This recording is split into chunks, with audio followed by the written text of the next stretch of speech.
All right, so when you're going to rethread the weed eater line, what you're going to do here is look for the arrows on the bottom of your weed eater that point in and line them up with that arrow right over the top, all right?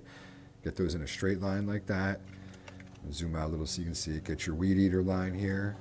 And honestly, I don't measure, I just pull out a bunch. Make sure when you buy this that it's the right size for your weed eater. There's going to be like a gauge size on there. So go ahead and clip it. And you just feed it in through one end. We'll zoom in here in just a second. All right, you're going to see the hole here on one end, and you're going to just thread it through here, and it's going to pop out the other end. Gone are the days of what it was like when I was mowing lawns back in high school and in college, man. Whole different ball game.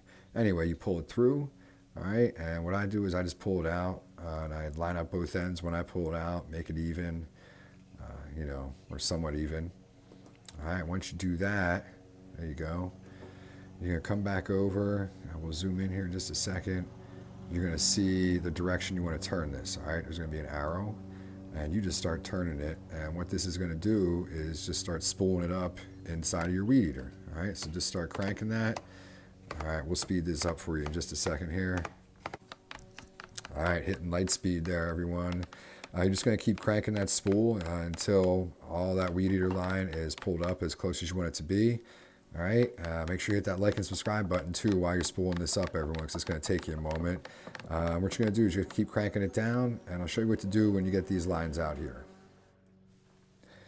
All right, so the weed eater line, you fed it through, you're about to go mow the lawn. One thing you should do is turn on the weed eater and give it a few whacks on the ground like I'm going to do here in a moment. Feed it some extra line, make sure it's even, and then you should be all set, all right? This is really just a quick basic tutorial to show you guys how to thread weed eater line in a Ryobi weed eater, or honestly any weed eater that's out there. They're pretty much all the same these days. Make sure you get the right gauge. Make sure you follow the steps I did. It's pretty quick and easy. And if these videos help, make sure you hit that like and subscribe button. Thanks for watching. I'll see you guys around soon. Peace.